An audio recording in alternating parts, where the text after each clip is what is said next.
Friends, मी संजना आज तुम्हाला आळूच्या पानाची भाजी करून दाखवणार आहे। त्यासाठी आपल्याला ही अशी आळूची पानं लागतात, म्हणजे एक चुडी लागेल आपल्याला आळूची। ती मी इथे पानं व्यवस्थित धुवून कट करून घेतलेली आहेत। ती कशी करायची मी तुम्हाला दाखवते। ही अशा प्रकारची पानं असतात आणि त्याला असा देठ असतो। ह्याची पूर्ण आपण अशी व्यवस्थित सालं काढून घ्यायची। हे बघा, अशा प्रकारे पूर्ण ही सालं काढून हे असं मोडून घ्यायचे आहेत आपल्याला देठ त्याचे। आणि ही जी पानावर जे हे असतात त्याचे देठ, त्याची पण आपण सालं व्यवस्थित काढून घ्यायची आहेत।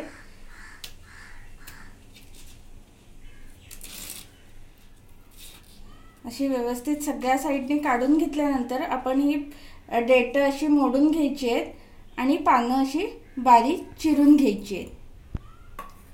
त्यानंतर आपल्याला लागणार आहे हे हरभरे आहेत, चणे काळे, ते मी बॉईल करून घेतलेले आहेत। एक वाटी तेल लागणार आहे आपल्याला, चिंच भिजत घातलेली आहे मी, गूळ, मोहरी, हळद, मीठ, हिंग, इथे बेसन लागणार आहे, डाळीचं पीठ पाव वाटी घेतलेलं आहे, 2 लसणीच्या पाकळ्या घेतलेल्या आहेत फोडणीसाठी, 5-6 हिरव्या मिरच्या चिरून घेतलेल्या आहेत, कढीपत्ता लागणार आहे, त्यानंतर ओलं खोबरं आणि कोथिंबीर। आता ही जी चिरलेली पानं आहेत आणि हे देठ आहेत ते मी कुकरमध्ये घालून घेते। एक छोटा कुकर घेतलाय, हे बघा।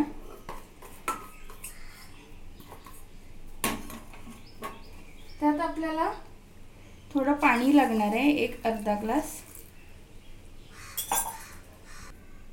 आता आपण कुकर बंद करून आळू छान शिजवून घेऊया।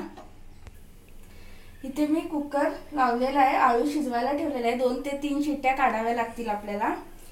आणि जोपर्यंत आपले ते आळू शिजतोय तोपर्यंत हे बेसन जे आहे पाव वाटी घेतलेलं आहे मी, त्यामध्ये आपण पाणी घालून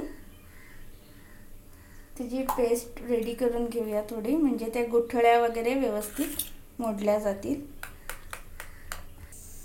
बेसनची आपण पेस्ट करून घेतलेली आहे, डाळीचं पीठ पण म्हणतात।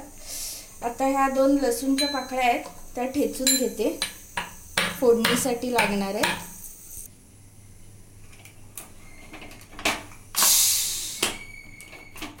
आपण कुकर ओपन करून बघूया, आळू छान शिजलेला आहे। आता आपण त्याला घोटून घ्यायचं आहे। आता रवीने मी छान त्याला घोटून घेणार आहे व्यवस्थित। आता तुम्ही बघू शकता आपला आळू छान शिजलेला आहे। मी त्याला 4 शिट्ट्या काढून घेतलेल्या आहेत, छान अगदी शिजलेला आहे। त्यात आता मी हे जे बॉईल केलेले चणे होते, ब्राऊन चणा, ते मिक्स करून घेते। आता आपण भाजी करायला सुरुवात करूया। आता मी फोडणीची तयारी करते। 1 टेबलस्पून ऑइल लागणार आहे आपल्याला। तेल आपलं तापलेलं आहे, पाव टीस्पून मोहरी,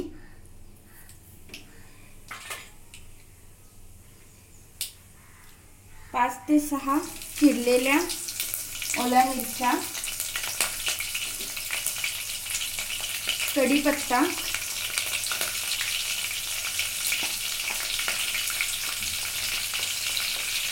पाव टीस्पून हिंग,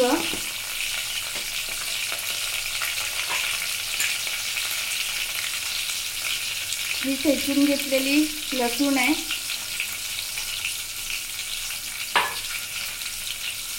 मिक्स करूया व्यवस्थित। फोडणी थोडी आपण व्यवस्थित तयार करून घेऊया।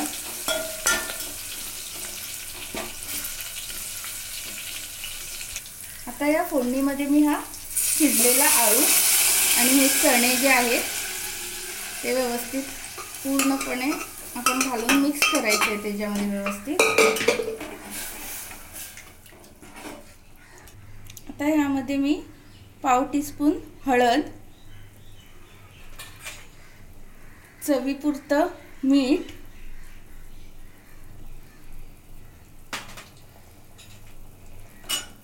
चिंचेचा कोळ, ही चिंच मी आधीच भिजत ठेवली होती,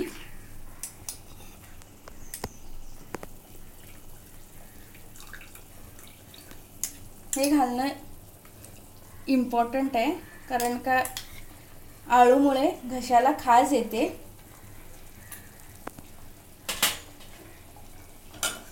थोडा चवीपुरता गूळ घालणार आहे.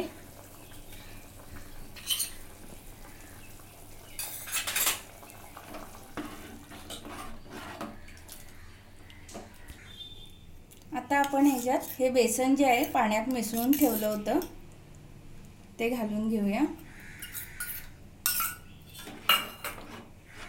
हे बेसन आपण ह्यासाठी घालतो की त्या भाजीला थोडा दाटपणा यायला पाहिजे. आता बघा हे जाडसर झालेली आहे. आता आपण हे पातळ करायला ह्याच्यामध्ये गरम पाणी घालायचं. आपल्याला किती पातळ हवी आहे तेवढी करून घ्यायची. आता मी ह्याच्यात गरम पाणी हे जे केलेलं आहे ते घालते आणि आता हे बेसन जे घातलेलं आहे ते व्यवस्थित शिजायला पाहिजे. मीडियम गॅसवर आपण हे आता शिजून घेऊया.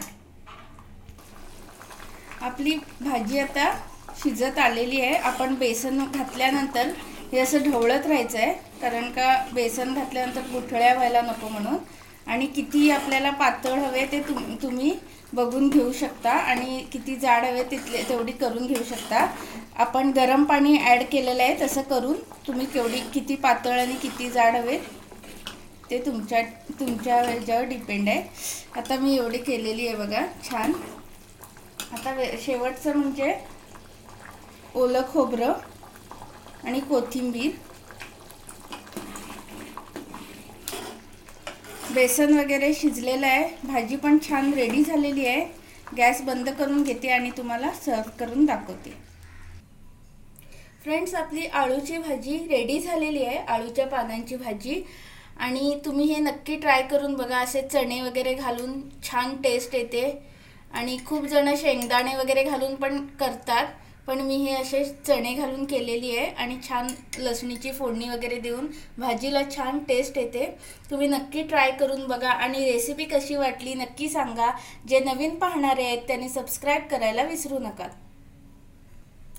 ही भाजी तुम्ही भाकरी बरोबर खायला छान लागते आणि भाताबरोबर पण छान लागते. आपण अशी पातळ केल्यामुळे भाताबरोबर पण खाता येते ती. नक्की ट्राय करून बघा आणि नक्की कमेंटमध्ये सांगा.